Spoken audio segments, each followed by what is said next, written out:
manis. Tapi depan kok tiada mereka nanti baca puisi tak ada.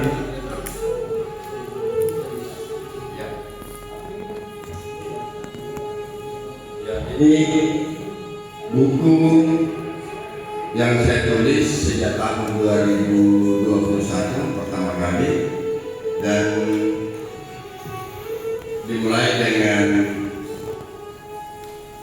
tulisan yang berjudul Air Putri itu di mana ya?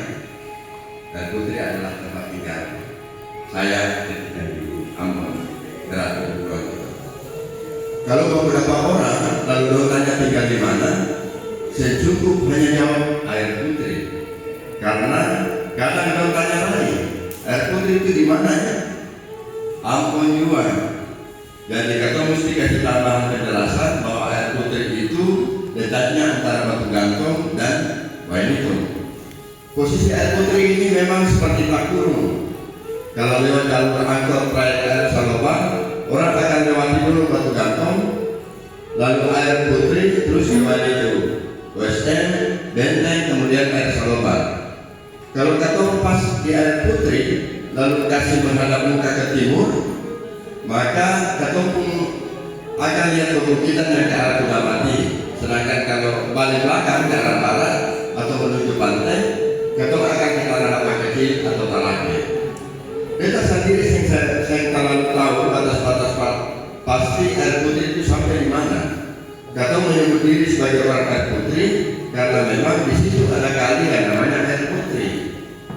Hulunya ada di atas perbukitan menuju Kudamati, sedangkan hilirnya di arah rawa-rawa yang dipenuhi pohon nipah dekat Talake. Dulu muara Air Putri ini bertemu dengan muara Air Wainito. Belakangan orang membangun rumah di kawasan muaranya, begitu juga di hulunya. Kata tinggal di Air Putri sejak awal 70-an, jadi kita cukup tahu perkembangan di situ. Kalau bicara Air Putri, maka mesti kita kembali atas dua periode.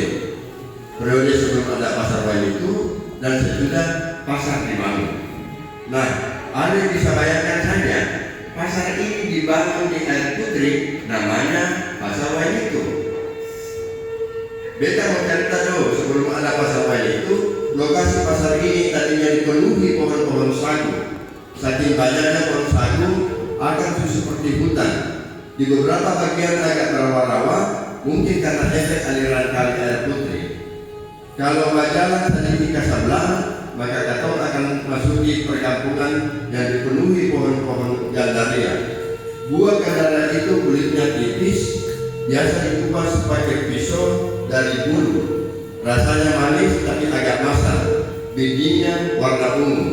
Makanya kalau orang Ambon bilang warna biji gandaria, itu maksudnya warna ungu.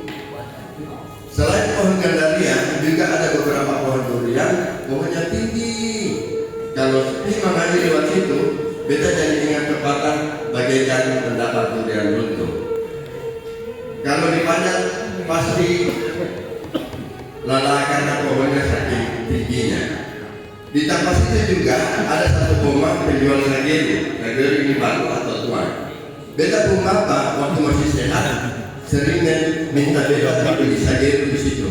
Sageru ditaruh dalam kaleng besar warna hijau goreng.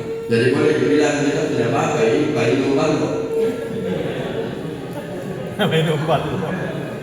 Jalan tol Air Putri itu merupakan jalur kendaraan menuju ke kota atau ke arah Air Saloba sampai ke arah Musuh dan Ratu Malang. Biasanya jalur jalan itu digunakan untuk berbagai kegiatan. Kalau ada karnaval kendaraan dan mereka untuk memperingati atau lomba gerak jalan memperingati HUT Gereja Protestan Maluku.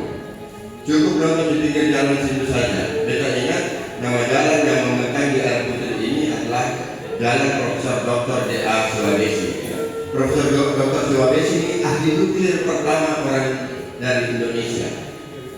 Jadi kalau misalnya ada yang bayangkan lomba gerak jalan itu seperti gerak baris berbaris seperti yang biasa diadakan. Orang di Ambon itu bikin lomba gerak jalan itu bajunya warna-warni, celananya bisa warna putih, bajunya baju Hawaiian yang full color, ya, sambil pikul cek kompo. Begitu sampai di bagian area tertentu langsung pijak gaya. Jadi jangan bayangkan kalau lomba baris berbaris kita standar sekali jemaah negara baris indah. Orang aman itu yang ada garis indah seperti itu. Pasti ada kombinasi musiknya, gayanya, goyangnya dan lain-lain. Jadi ramai itu lomba baris berbaris seperti karnaval budaya. Kalau orang umum menjadi kegiatan, ya. Dan putri ini ada pabrik sabun. Kalau saya salah merek B29. Posisinya dekat jembatan. Nah, jauh dari situ ada 2 sekolah, SD Negeri 7 dan SD Negeri 9. Beda ini sekolah di SD Negeri 7-nya. Kalau kakak baca ke Batu Gantung, ada gereja Jemaat dan Radio Merpati. Di mukanya ada toko milik Tatahau, orang Tionghoa yang cukup dekat. Antua ini dekatan mesti tangannya kabel, ya. Sedangkan kalau ke arah lain itu ada bengkel Om Han, di sebelah jalan Dole itu juga ada gereja Yehova. Di depannya ada toko Om Randa yang orang Toraja yang berada hampir di tikungan jalan dekat rumahnya keluarga Haskas. Om Pendeta barangkali masih punya hubungan keluarga dengan Pak Haskas, ya. Nah, orang Amon itu terkenal sepak bola tinju. Jadi dekat rumah kami juga itu ada tempat bermain tinju. Jangan coba-coba pegang itu sarung tinju, karena itu berat sekali. Kalau kita masih SD, tangan saya itu kalau dikasih masuk sarung tinju yang dipakai latihan itu berat. Tangan saya bisa kayak tertarik begini. Satu kali dipukul, begitu karena saya jamin langsung Andrino Pacinica, jadi itu langsung puyeng. Jadi itu sarung tinju beratnya minta ampun, terutama untuk sarung tinju latihan, ya. Ketika itu ketemu tanpa bermain di rumahnya Om Ibrahim Ali. Aku ini orang Selayar, ya.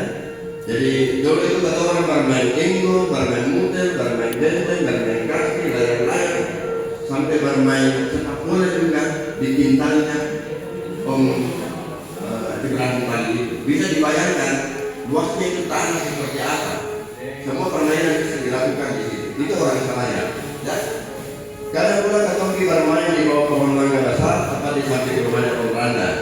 Kalau lagi buah, buahnya jatuh, langsung ketemu lari memberi